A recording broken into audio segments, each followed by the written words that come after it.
Scott and Ever. Thanks for the warm introduction. I'm going to have to take a pen and deflate my head a little bit here, but I do appreciate your introduction. For the audience out there, here's what I'm going to tell you. You're going to need to get your pen ready because I'm going to deliver this. I've got 78 slides, and I guess I got 45 minutes to get through this and for some Q&A. So it's a lot of one-line, so don't worry. Well, let me go ahead and see if I can screen share. Scott, I don't think I have permission to do that yet. And, I think Ever's got to give you that, I think. There we go. Okay. So, all right. So let's go ahead and see if I can bring up the right screen. All right. So we're going to show that, and then I'm going to go full screen with it. So, all right. Do you guys see the full screen? The notes. See the notes. You just see the yeah, we're good there. That's perfect. That's perfect. All right, awesome. All right, everyone, welcome. And again, my name is Todd Cochrane. I'm the founder of Raw Voice and Blueberry Podcasting. For those who've never heard of who Raw Voice is a parent company of Blueberry Podcasting. You can email me anytime. I'm happy to provide these slides to folks as well. All you do is drop me an email, todd@blueberry.com. My personal Twitter is @geeknews. @Blueberry, and of course, even my personal phone number up there. So I do consulting with podcasts all the time. Just as a way of introduction for those of you that don't know me, I've been podcasting since 2004. I wrote the first book on podcasting in March of 2005. GoDaddy sponsored my podcast in June of 2005, and they're still my sponsor today. You always cross your fingers every month, and they call and say, where were you new? So far, they've been happy. I was fortunate to be inducted in Podcast Hall of 2015, but more importantly, I am a podcaster, even though I run a podcast service company with a great team that I guess Blueberry's now up to about 20, 22 employees. But my main show, Geek News Central, I've done 1,445 episodes, Podcast Insider Show, which is a Blueberry podcast, 190 episodes, New Media Show, 370 episodes, co-hosted myself, Mr. Rob Greenlee from Libsyn. And I'd be honest with you, there's more, but I think I would just be totally boasting if I went any further than that. But that's the three core stuff that I've done from a lift standpoint. So today, I really want you guys to understand that knowledge of the past is going to help you make smart decisions for your podcast today. And I don't want to spend too much time in the past, but I want to give you guys some perspective before we get into the meat of how you're going to grow your shows and the strategy I'm going to give you that I believe is going to make you successful. Now, here's one thing that you always should remember. There is no rules in podcasting. You do it your way. Todd's going to give you some advice. You take what you want, take the nuggets, throw the rest out. That's an important part. There is no perfect way to do a podcast. Lots of formulas, lots of masterminds. This is Todd's thought process. So back in 2004, this is all we had, folks. We had iPods. That's it. We had a couple other little mini players, but we maybe load 8, 9, 10 shows or episodes actually onto that. I did that manually. In the early days of podcasting, really, this was it. But man, it was such an incredible time. It was really an evolution in media, and there was a few things that went along with it. These two fellas, Dave Weiner, Adam Curry, the podcasting. Adam was the one that connected the dots and figured out an enclosure in an RSS feed could be scripted to be downloaded onto a media device. Dave Weiner was the one that came up with the RSS spec. Without these two fellas, none of us would be here today, and I always pay homage to them in most of my presentations because I don't think we should forget the work that they've done, and actually what Adam continues to do with his podcast he does today called the Daily Source Code. He made his thing earlier in the day with $60 million worth of airplanes strapped to my ass and the next generation of radio content in my ears. I'd like to think I'm flying into the future, and boy, those words that he stated and has been quoted so many times over the years is the absolute truth, because we had no idea where this medium would go when it kicked off in 2004. And I just want to talk about podcasting early days for just a second, again, to give you perspective before we get into the meat of this. We all are basically screw the man. There was no distribution. You couldn't be heard unless you had a website. Google was really not even a blip on anybody's radar hardly. There was no Facebook, and I kind of go into that a little more here, but there was no distribution. You had to sign your life away to get distribution of any content. And we were all fiercely independent. And I think that has held through even to today, which is an important part of this podcasting ecosphere and how we are as kind of like rebels with a cause. And again, there was no social media. You know, Facebook kind of started to come on the scene in 05, 06. I created my Facebook account, I think, in early 07. Definitely no Twitter. There was no podcast hosting verticals. No one. There was no Libsyn. There was no Podbean. There was, you know, that didn't exist until later. And we were all really kind of making it up on our own. There was no Apple podcast in July of 05, you know, and luckily Apple was really smart to bring podcasting into their ecosphere. It really was an inflection point that many of us have talked about that happened in July of 05. Without them making this, we may not have survived as a space if Apple had not done what they did in 05. And I always give Apple a lot of credit. People like to talk bad about Apple from time to time, but you should not forget that I don't think we'd be here if they hadn't added us to what was then iTunes back in 05. And again, a website was all we had. That was it. That was it. We had no other way to promote our shows. And I'm going to get a little tough here in this conversation to all of you that are watching this. And I want you all to have a little bit of a reality moment. Just like everyone else, when I started my podcast, I was a nobody. I was in the Navy. I didn't have any media experience. I had a blog. I was a horrible blogger. Horrible. And I really had no media experience whatsoever. So I started at ground zero, just like everyone else. And I'll be honest, we made shit up as we went. We really did. We had no idea. Throwing spitballs at the walls and hope they stuck. And in those early days, we figured out the mistakes and the things that didn't work to be able to pass on to you today. And many of the masterminds and things, I'll hear someone doing a presentation and I'll hear my quote come back through someone's voice. I'll have said something. I say, now, maybe they didn't get it from me, but maybe it made that 3, 4, 5 steps to get to them and it stuck, because really a lot of the stuff that you hear today was really kind of born and bred in those early days of podcasting. Now, I'm not so ignorant to think that we can't learn new things. I try to do that every day. But again, the lessons learned back in those days, I think, going to help you out. And I always like to remind people the Great Equalizer is this right here, is the RSS feed. And that is what keeps us on the air. RSS is our radio tower. Without it, we don't exist.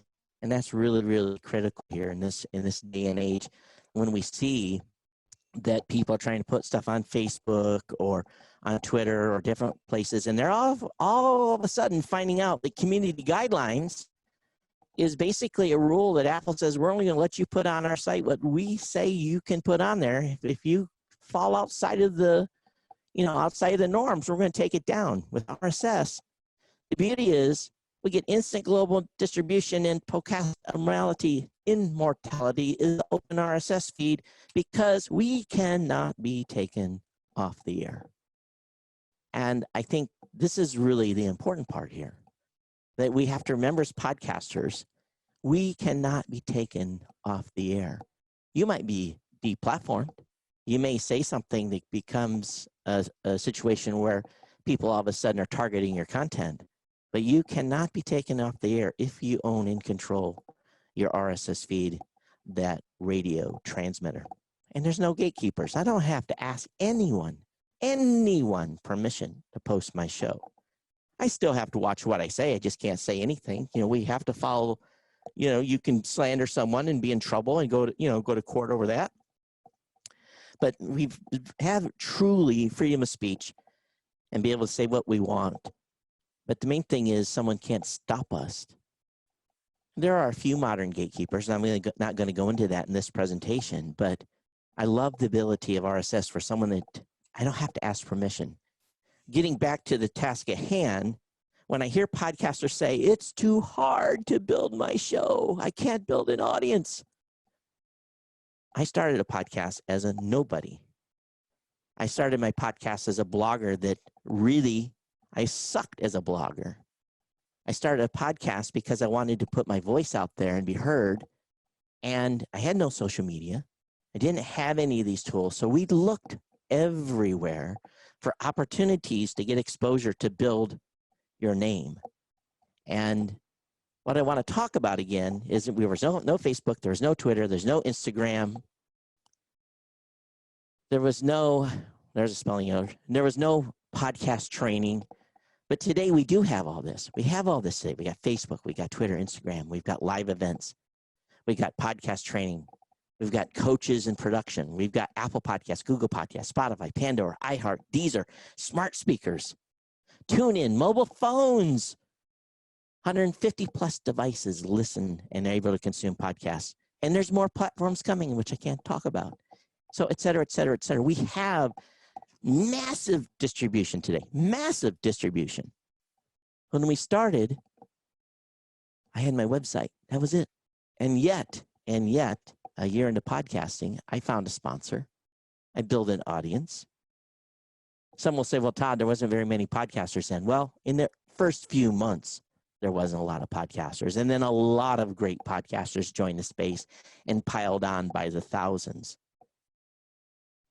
And of course, today it's a whole different situation. But I've always said that sustained superior content produced on a consistent basis is only 25% of what you need to be successful. Let me say that again. Sustained superior content produced on a consistent basis is only 25% of what you need to succeed. Creating your podcast alone is not enough. So I got some things I want you to think about here. Are you building your brand? And we say, well, Todd, I'm doing a show. Okay, doing a show, great. What else are you doing? Does your brand look like this? Yourbrand.com or yourshow.yourhostingproviders.com or yourhostingprovider.com/your show? What's your brand look like? My brand looks like geeknewscentral.com, newmediashow.com, podcastinsider.com. That's what my brand looks like. My brand does not look like yourshow.yourhostingprovider.com. Something to think about for those of you that are on locked-in verticals. So how do you break out? Well, I'm going to tell you how to break out, at least Todd's way of breaking out. And again, take what you will here, throw away the rest. And I think that's the important part. Let me say it again, your podcast alone is not enough. And if you're lucky enough that your podcast is enough and gets you to the numbers you want to be, congratulations. You are like a 2 or 1 or half of 1%er that builds a show just by having a show. It's not impossible. But for the majority of us, for the 99% of us, your podcast alone is not enough. It's definitely not enough for mine because I have to work hard every day, even though I'm almost 16 years in doing a podcast.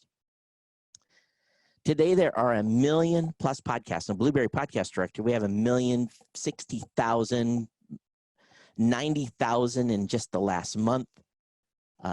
It's an amazing growth time. But there's about 300,000, 350,000 active shows out there that you have to compete with today. And then there's 700,000 shows that have either gone by the space or become an anchor at Anchor, or, you know, it really depends on, you know, where you're at. But there's 300,000 shows that are producing an active podcast today, yet there's millions and millions of blogs that are actively blogging. So there's plenty of room for growth, but how do you break out? And what do I do? And I want you to read that. It should say, what do you do? It says, what do I do? Well, here's what you have to build. It's 3 things. And if we're going to break this down, it's exposure. What is exposure? Your exposure is your show, your brand. What's authority? That's you. Are you authority in your topic already? Or are you just like I was really back in 2004, kind of a nobody? I was a tech geek. I loved technology. So I had a little bit of background, but I was a horrible blogger, so I really didn't have much authority. But I had to build authority. And I had to build engagement. Not only engagement with my audience, but engagement with partners. So there's really 3 things you have to do to become an accessible podcaster. Build exposure, build authority, and build engagement. Well, Todd, how do we do that? Number 1 is you absolutely must become the subject matter expert of your content category. When someone says business, you need to be on that top 5 list. When someone says tech, you need to be on that top 10 list. You need to be the person say, well, let's go talk to Susan about that, or let's go talk to Karen, let's go talk to Tommy, or whoever. You must become the subject matter expert of your category. If you're not, you need to become that. And that's what I had to do. I had to become the subject matter expert of my content category. And to do this, again, you must build exposure and authority. Again, build exposure and authority. How do I do that?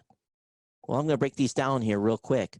Website, number one. Your podcast, number two. Social media, a book maybe. Trade show and events, radio, TV, speaking, connecting with companies, engaging your audience. If you're going to screen capture any screen, this is the screen, capture the screen, or send me an email and I'll send you this. You have to, this is the minimum you should do to build authority, which will gain exposure, which will lead to engagement. Why is a website important? Boy, a lot of people give me grief about this. I've been talking about this for the last 15 plus years. I don't care what you say. If you say, I don't need a website, you're wrong. You're wrong. And, but again, you can tell me I don't need a website and go on and do your own thing. That's cool. Again, there's no rules here. But why is a website important? Your site plus your brand plus your feed plus your show plus your IP equals total control. You own it. Can't be taken down. It's your site, your brand, your feed, your show, your intellectual property, again, equals total control. And what are the benefits here? Well, the benefits are massive for having your website. This one. And this is becoming more important. If you haven't listened, I just did a new media show where I interviewed the Google team for 90 minutes over at newmediashow.com. 90 minutes we talked to Google. And if you listen to that interview and you come off that interview and tell me that you don't need a website for yourself, then I can't convince you ever that you need a website. But this is the main reason. My personal website gets between 30 and 200,000 web hits a day from traffic from Google, from native traffic that people are searching for topics. A small percentage of those people subscribe to my control, to my show. At the same time, I get brand control. I own my brand. People know to come to geeknewscentral.com or come to newmediashow.com or come to podcastinsider.com. That's Moonbase Alpha. You want to go catch me on Facebook? Cool. You want to catch me on Twitter? Cool. You want to catch me on Instagram? You want to catch me all these other places? That's awesome. But you come back to Moonbase Alpha. You come back to where the website is and where I have brand control. Let's look at the New Media Show. And let's talk about the importance of all the fold down and how this works. I got for those of you listening later and maybe not watching, I've got a website up and I basically have newmediashow.com. I got the title of the show. I've got a picture with branding in there. I've got my branding on my player. Everything is screaming New Media Show. Also making sure that in my settings pages, I'm making sure that all that matches the New Media Show for a title. I have the New Media Show featuring Rob and Todd and discussing media. I've got a good description for that show.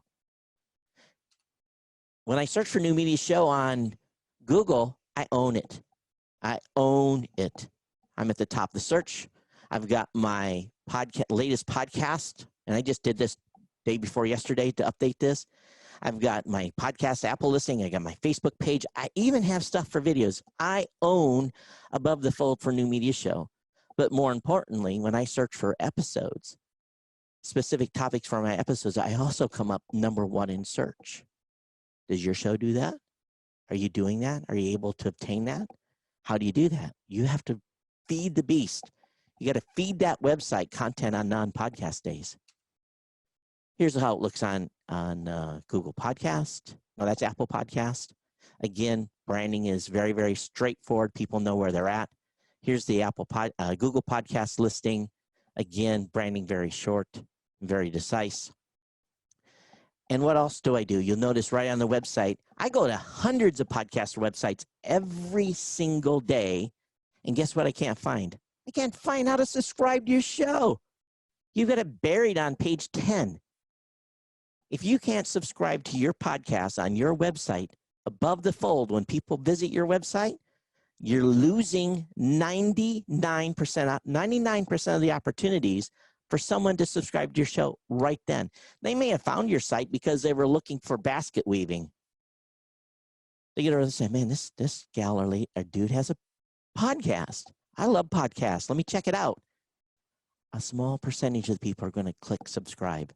But all you need is a small percentage to keep feeding the beast. What is the beast? When you've been podcasting a couple of years, what you're going to find out is people are going to get sick and tired of listening to you, and they're going to go listen to someone else. How do I know this? People have come to my show and listened. They left. They've listened. They've come back. They've listened. They've come back. Because we all don't listen to the same shows continuously. Listeners get bored. Even if you are the most profound, active, motivated, jamming podcasts, people are going to leave you after a season. And because what you got to do is you got to feed the other end. You need some new listeners coming in. Promote at every opportunity for them to subscribe to your show. People say, oh, I listen on Spotify. I don't need to subscribe. You need to get that out of your mindset. What is Spotify? Takes you down. They're doing that, you know. We've had about 6 or 7 shows been removed from Spotify because they said something in their title or their show that someone didn't like, and someone reported the show, and the show, poof, vanished, gone, extinction event on Spotify. And that listener, if they don't know where your website is, they will never come back and find you ever again. Let's build authority. Podcast production, Todd's simple rule of thumb. If you're new to this game, if you're new to podcasting, people say, oh, you know, I'm going to launch 10 episodes. Well, great. Do whatever you want for a launch package. But for the next 2 years, you do your episode every week or on your normal production standpoint. If you're new, you cannot afford to take a break for the first 2 years if you want to build a show. Hey, lots of masterminds, lots of other things out there that have all kinds of formulas, have all kinds of ways of doing this. But I look at statistics of shows, and I look at shows that take breaks. Now, if you're serial, you can take a break. If you have 50,000 listeners, you can take a break. If you have 500, 1,000, 100 listeners, you cannot take a break for the first 2 years. 1 to 2 episodes a week. Or if you're on bi-weekly, that's okay, but you can't be out of the ear more than 2 weeks. I do 2 episodes a week on my show. It's been 2 weeks episode for 15 plus years, 16 years. It'll be 16 years in October.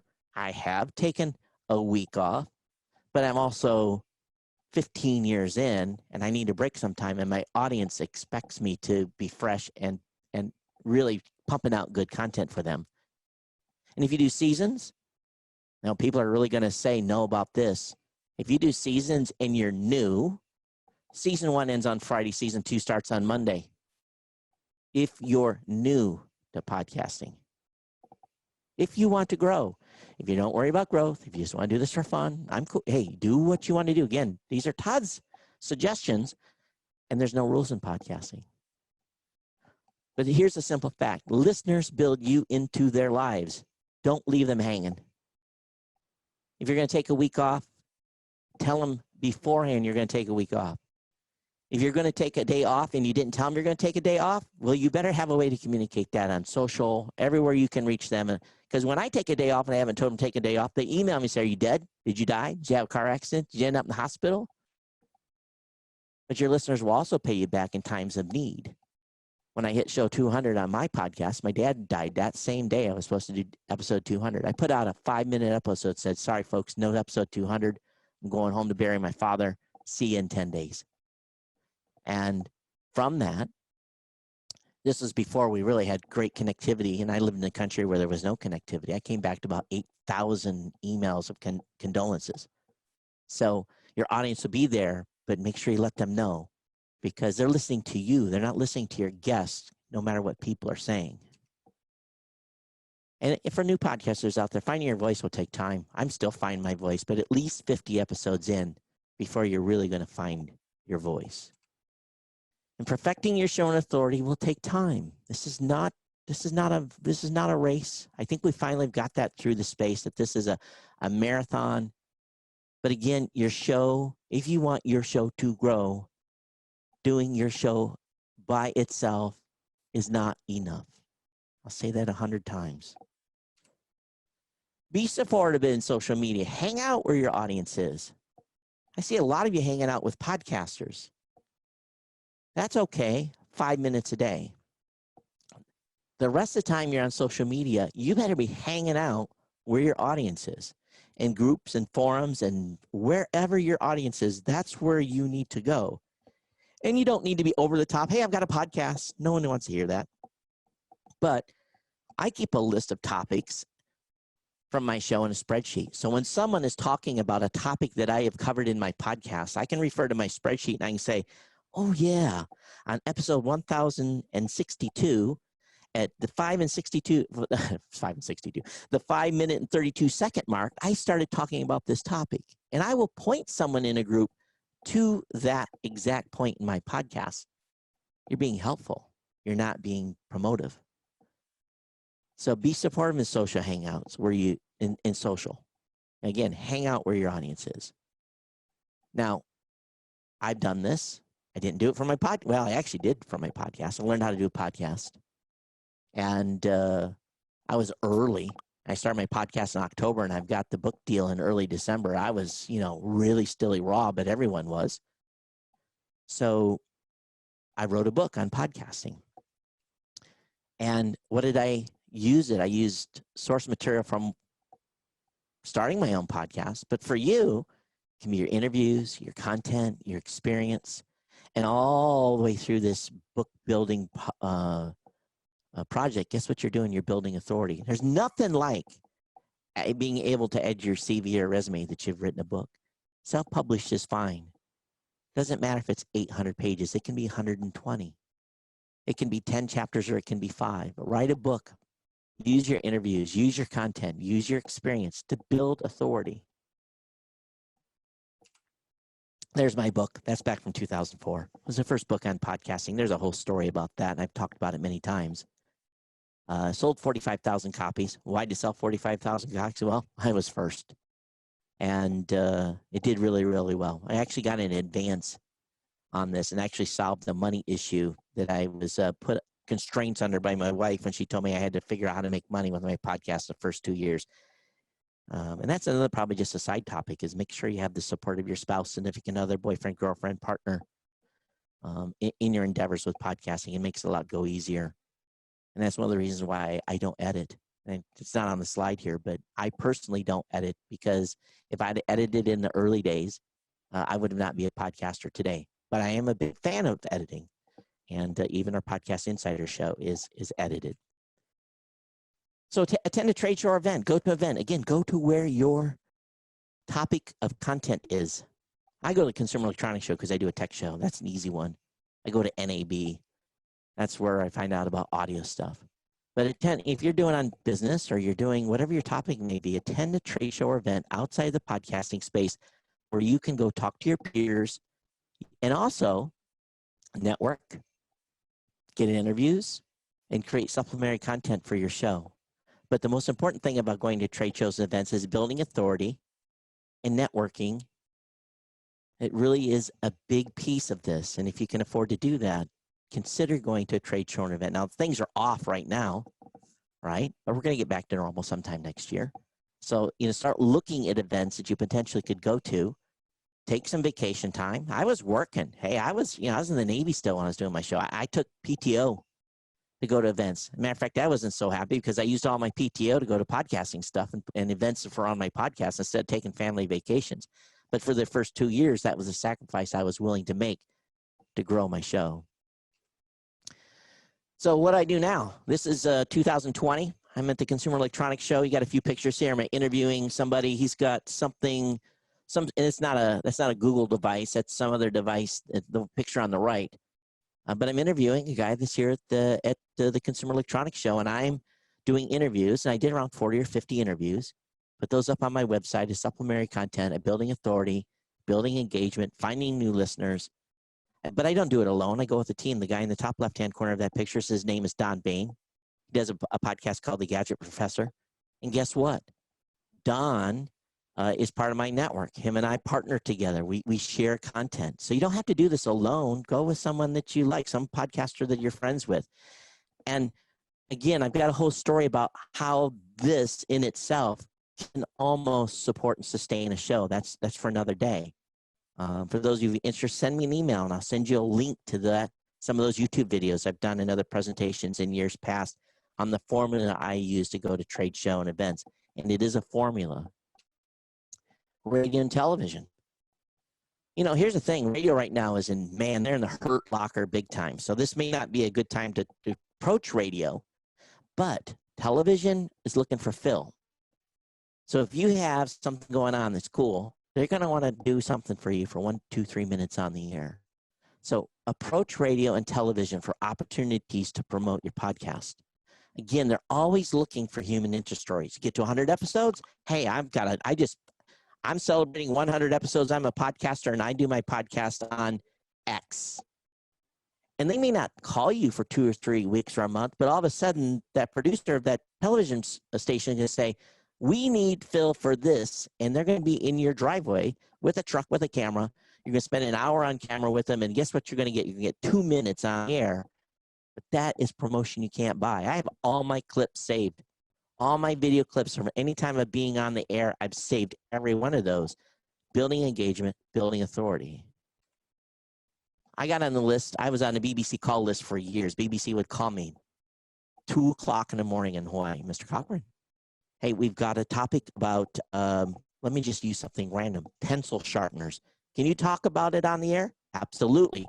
We'll call you back in 10 minutes.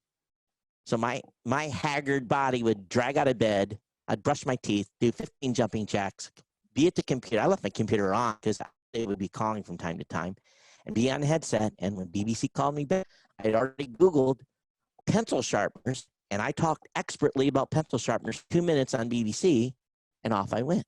Get on call list. The only way you get on call list is being on radio and TV and building that resume. Now, let me talk about how we built our resume at mynetworktechpodcast.com. 2010, this is a breakthrough moment for my show. We saw the NBC Universal studio where I think Jennings at the time was the broadcaster. They used this thing for about an hour every day, a multi-million-dollar set. And one of our team members said, hey, can we get up on the stage and use that to do some live streaming? And they were kind of doubtful. I can't even show you the rig we used. And yes, that is a Yeti down in the bottom. Podcasters, don't let podcasters use Yeti mics. But that was when the Yeti was actually being introduced for the first time. Type right picture is the red camera. That was the first introduction of the red camera. So I've got lifetime relationships with blue and red because we gave them exposure in those early days. I get personal emails from team members. I'll go into that a little bit more later. But here's the point. We had to tell people to take after take after take after take, do a 2-minute segment. We came up and had 13 guests in 1 hour, had 45,000 live people on the stream, our stream, not the stream. But we used their beautiful studio, leveraged that, and we got back year after year. That event right there led to us getting free booths at CES to do live. And now I take the team to CES every year, and we do 50 hours of live at CES. I don't pay for anything except bringing gear in. This opportunity where we asked, hey, can we use the studio? There was union guys sitting on big cameras. We couldn't use them because that would have cost $1 million. But we were able to get on here and have a live event and actually do a breakthrough for a bunch of shows. Speaking. You got to speak. This is what you do on your podcast. How do you break out? Clubs, Rotary, schools, colleges, conferences. That is the exact progression that I use to be able to get speaking events. I started with local clubs, went to Rotary, spoke multiple times at Rotary, got into schools, talked to schools, to K-12. Then I got into college, talked to undergrads, graduates. Then I moved into conferences. I had enough time under my belt by the time I applied for conferences that I was able to put together a good presentation. Again, you need to be the subject matter expert. Develop relationships. You have to develop relationships. And who are those relationships we develop with? You can connect with companies. If you're working in a space or doing content in a space that has related companies, you need to connect with those companies. Maybe you're already doing that. Maybe you're doing interviews. But if you have companies that you love, make sure that you promote the companies you love in your show. Those promotions lead to sponsorships, lead to lifelong relationships. GoPro. What does GoPro have to do with this? Well, myself and Andy McCaskey, who is a podcaster now retired. Andy actually retired from podcasting. We interviewed the CEO of GoPro when they were in a 20 by 20 booth and nobody. We are one of 3 media outlets that gave GoPro an interview at their very beginning. Do you not think that CEO of GoPro is not friends with me today? We're not like buddies. But when I see him, he comes up and says, "Hey, Todd, how you doing?" This is the relationships you build with companies. Now, does GoPro sponsor my show? Nope, I don't do their gear. But he's made introductions to other companies and new startups and say, "Have you seen this or you seen that?" It helps you, again, building authority and that engagement. Let's talk about engaging your audience. Engaging your audience, a lot of people say, "I'm not getting any feedback from my audience." And I often say it's because of the way you're doing it. Now, I go spells where I don't get any feedback from my audience either. And that's where I get creative. I really do. This is what I do. I'm provocative. I play devil's advocate. And who taught me this was my grandfather. And I don't want to get political here, but if someone rolled up in the driveway and they were on one party, they were both in the same party, he would purposely play the part of the other political party, and they would almost have scraps, but they would have a great conversation. So I'm not saying you do that, but play devil's advocate so that you can get your audience engaged. Ask their opinion. Ask them for help. Ask them for help. Ask them for help with social. Ask them help with stuff that you don't have time for. Solicit volunteers. For years, I would tell my audience, do any of you want to come to the Consumer Electronics Show to help out? I will pay for your hotel room and I'll pay for your food and get you a pass if you'll give me free labor for a week. I have a whole fan base of people that volunteer to help my show. I have people volunteer to give album. I'm not an artist. I can't even draw a stick figure. But my audience has provided me over 100 pieces of episode album art for my show. And I express my undue affection to them as well. They are part of my family. Your podcast listeners come to your show to listen to you. They may have found you because of a guest, but they will stay and listen to you episode after episode because of you. And if you got haters, boy, I love haters. And I embrace the haters because what is it doing? Leads right back up to the top. It drives provocation. And drives your true fans to continue to engage and get going with your podcast. So what have I talked about today? I talked about website, podcast, social, book, trade shows, events, radio, TV, speaking, connecting with companies, engage your audience. There's more. That's Todd's list. Again, build exposure, build authority, build engagement. Build exposure, build authority, build engagement. We'll open this up for questions. My name is Todd Cochrane. You want a copy of this presentation with some of the spelling corrections fixed? Todd@blueberry.com. @geeknews@blueberry. And then there's my personal phone number. So I don't know, how do we open this up for? Yeah, do you see the chat box there? Oh, now I stopped the share. So let me But while they start to come in, let me ask you this. I've known you for a while.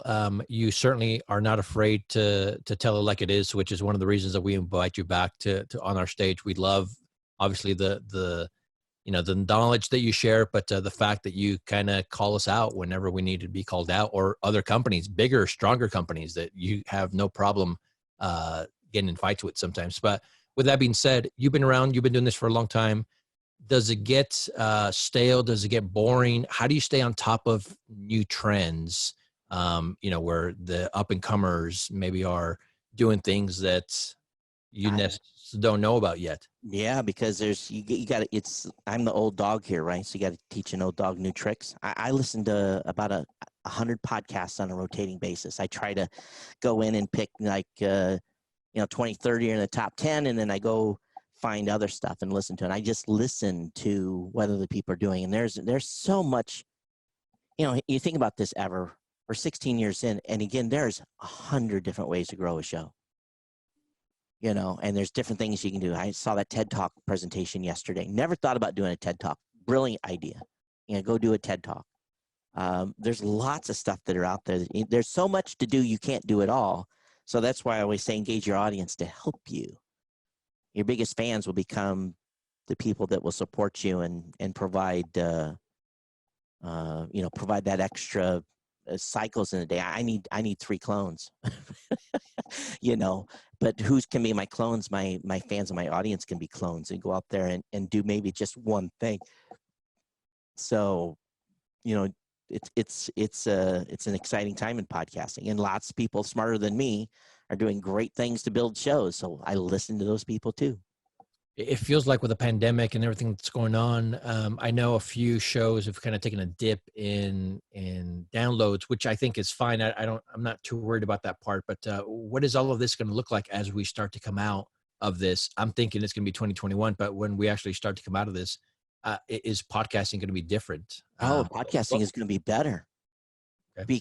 Because I think we've just advanced. We're advancing in space a couple of years right off the get-go, because you've had, let's say you've got a co-host, maybe been reluctant to do a podcast together. I mean, maybe you've been reluctant to do it remotely. So maybe now you're using Zoom to do the podcast. Maybe you just saved an hour of each other's time by not having to travel to each other's house. There's all kinds of things that are happening here that people are going to be able to refine the process. Maybe you don't need a studio anymore. Maybe you bought some gear and now you can do it all in the home, but maybe you can take that time and that money you're spending in a studio and use that on a pro production person. I think there's lots of opportunities here. Podcasting has been traditionally someone in their closet, right? So but as the tools and technology have gotten better, we're able to use all this stuff. Look what we're doing today. Zoom was not an option 2 years ago to do this. And you're live streaming Zoom. So there's lots of ways. I think we're coming out better at the end. And again, as far as the downloads go, depends on your show. Blueberry is not seen on average globally, and we measure about 55,000 shows. We have not seen a drop. But there's a difference between the Blueberry way and another company's way. Most of our customers have understood the value of building their brand and building their IP, and it's part of their whole ecosystem. It's not something separate. So our podcasters have not seen a drop. They've stayed even. They're not gaining. They're not seeing a drop where other companies had 12, 14, 15% drop in listeners. I truly believe it's based upon how the makeup of those shows and what they're doing with their podcast today to have audience discover them and be found and all that. Nice. We have some comments. Says, hey, Todd, you mentioned that you were having 3 new interns start this week. Will they be doing the same thing as you? What would you recommend outsourcing interns for your podcast? So my interns are for Blueberry, and they're developers. So they're actually doing dev work for Blueberry. So my show personally doesn't have an intern. I'm fortunate enough I'm able to afford a personal, I don't call him a personal assistant. I call him the executive producer. He does show prep for me. He saves me an hour a day or an hour a show by doing show prep for me. So I do pay someone to do that. But for my personal show, it's mostly my own personal business. Podcast Insider, we send it off to the Blueberry Pro team and they edit it. The New Media Show, we don't do any editing. It's a 90-minute show. We chop the ends, little audio leveling, and it's done. So again, I wouldn't be podcasting today if I personally had to edit everything that I did. The last question here is, as we wrap up, can you see the Q&A section? Looking here in the chat. Oh, not the chat, the Q&A. Oh, the Q&A. Yeah. What would you say to the hobbyist non-monetizer who is doing it principally as a passion project and wants to serve as inspiration? As you said, the podcast only. If you are a hobbyist non-monetizer doing principally as a passion project, you're 50% of the podcasters that are out there today. There's only like 30% of people that have a goal to make money. Maybe 40. This is a passion project. And I would say follow your passion, have fun. I've said for my podcast, I'm lucky enough I make some money for Geek News Central because I have a sponsor. If the sponsor quit, I'd still do the show. I've always said I'll do the show as long as I'm having fun. If I'm not having fun, who wants to do something fun? Most of us are at jobs where we don't have fun. I want to do something I'm having fun, and the podcast for me is fun. And so just run your show. And as you said, the podcast is only 25%, but without the 70%, hard to get audiences, and you wouldn't publish it if you didn't want people to listen. I know if your goal is to grow it, you got to do the things to grow it. If your goal is to have fun and have a discussion as a passion project, again, over time, little by little, pick up the pieces you can and ask fans to help out. I hope that was clear. Yeah, one more came in, and we'll end on this one just because I'm curious to see what the answer is. What is your biggest pet peeve about new podcasters? What drives you crazy? We are living in a different world today. I've had to add support people because very few people do any reading at all. And that's cool. We don't want this to be hard. We want podcasts to be as easy as a Twitter account. And that's why Anchor has had so many shows go over there, start, and fail, because it was real easy to start. People figured out it was hard to do a podcast, and, they sunk. That happens on our site too. We have, but we have a much higher success rate once people get started and get up going. We have the longest lived shows in the podcasting space.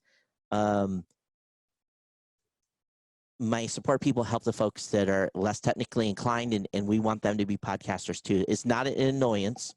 It's not a hate thing. It's not because I love anyone that wants to create content. I want anyone to be able to create content no matter where they're at in their life or circumstance.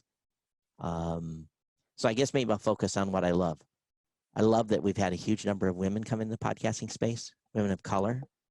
We need more men of color to podcast. That's a segment that's a little behind demographic-wise. But I just love that there's more women now starting new podcasts than men. I think it says something. And we definitely want their voices to be heard and make it easy as possible to podcast. So I really, if I have an annoyance, it's like I'm kind of Irish. It's like 5 seconds and then I'm over it. So no, I really don't have big annoyance on new podcasters. Just we got to make it easier for them to create content.